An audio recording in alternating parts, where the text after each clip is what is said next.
안녕하세요. 최근 구독자 한 분께서 신탁에 관련해서 문의를 주셨습니다.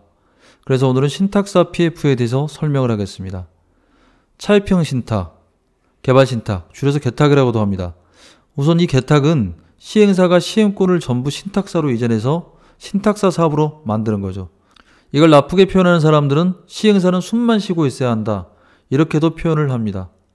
그리고 토지비 하자는 시행사가 정리를 해서 신탁사에 넘겨야 됩니다. 왜냐하면 신탁사는 토지의 대출이나 대출을 꺼주는 행위 자체, 토지비에 대한 대출을 법률로 금지되어 있습니다. 그래서 신탁사가 토지 신탁 우선 수익권 1순위를 설정할 수 있어야 됩니다.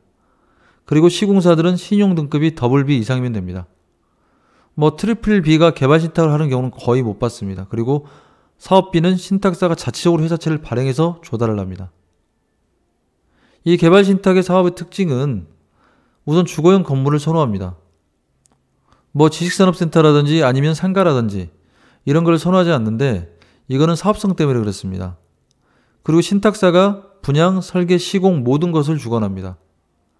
그리고 신탁 보수는 매출액, 금융조달액이 아닌 매출액의 3.5에서 4.5%고 관토 수수료를 포함합니다. 그리고 시공사들은 개탁의 시공을 따게 되면 100% 도급공사인 줄 아는데 그렇지가 않습니다. 보통 90%까지만 확보를 해줍니다. 그리고 사업비 조달금리는 앞에서 말씀드렸듯이 회사채를 발행해서 조달하는데, 회사채 조달금리에 자기 스프레드 이익을 얹어서 하기 때문에 보통 7에서 8% 정도 됩니다. 앞에서 말씀드렸듯이 토지에 담보나 하자가 더 있는 거를 완전히 클리어 시켜야 되잖아요. 그 방법 중에 하나가 ABL입니다. 에셋백론이라고 해서 개탁에서 에셋백론은 공사비 담보부 대출을 말하는 겁니다. 토지비 하자를 상환하기 위해서 조달하는 거고요. 시공사의 공사비의 10에서 15%를 기초자산, 즉 담보로 제공합니다.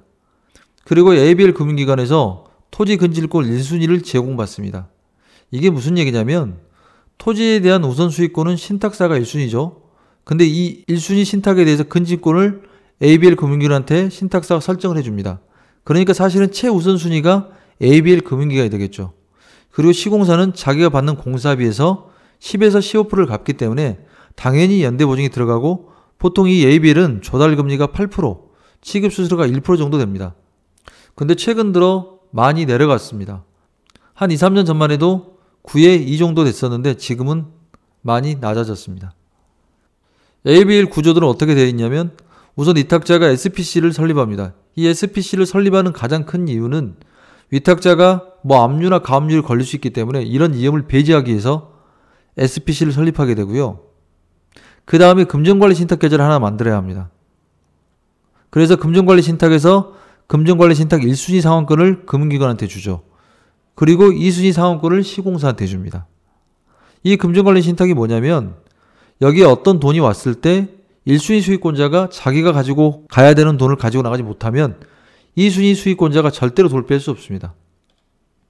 그리고 시공사는 신탁사에서 받는 공사비를 담보로 제공하기 때문에 연대보증을 하게 되면 금융기관이 SPC에다가 대출을 하는 거죠. 예를 들면 토지비의 담보가 한 20억이 있고 그 다음에 공사비가 한 200억이라고 하면 공사비의 10%인 20억을 금융기관에다가 시공사가 연대보증하는 거죠. 자기가 받을 공사비에 대해서. 그러면 금융기관이 20억을 SPC에 대출해주면 그 20억을 원래 기존 대출했던 저축은행이나 금융권에다가 상환을 하고 토지의 하자를 깨끗이 한 상태에서 신탁사의 토지를 넘겨주게 됩니다.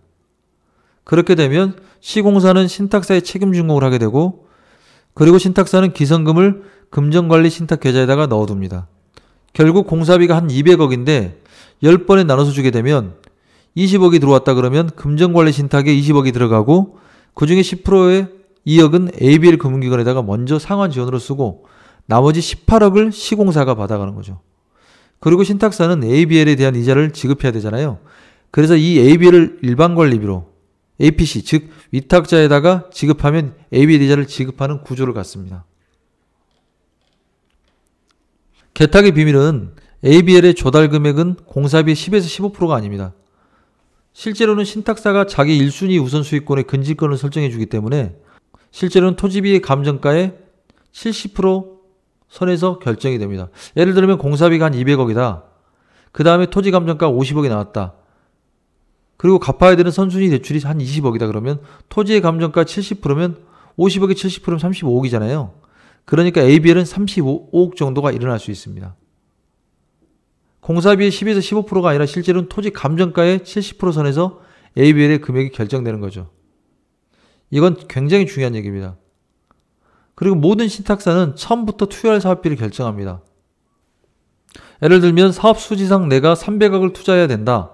근데 분양률이 60%까지만 분양이 된다고 보고 내가 투자할 최소 비용이 얼마인가를 결정합니다. 그리고 만일에 그 이상이 투자되게 되면 공사를 중단합니다. 그러니까 분양이 될 때까지 기다리는 거죠. 그리고 미분양이 발생하면 관계 리치사에 매각해서 신탁사는 발을 빼버립니다. 그리고 시행사들은 시행권 양도를 두려워해서 기피합니다. 이게 왜 그러냐면 잘못하면 자기 토지비도 분양이 잘못되면 다 날려버리는 상황이 됩니다. 그래서 이 개발신탁사업은 토지비가 작고 공사비는 크며 자기 자본이 적게 들어가는 경우에 많이 사용합니다. 정리를 해보면 차입형 신탁은 다른 말로 개발형 신탁이라고 부르죠. 그런데 가장 중요한 것은 시행권을 전부 신탁사에게 이관시킨다는 게 중요합니다.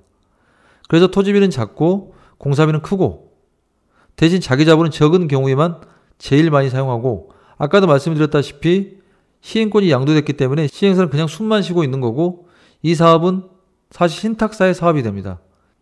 그리고 굉장히 중요한 얘기인데 시공사에게는 절대 불리한 것이 개발신탁의 시공입니다. 왜냐하면 공사비를 90%밖에 확보하지 않아요. 그리고 ABL을 10% 이상을 부담하게 됩니다. 그러면 예를 들면 실제로 공사비는 200억이다.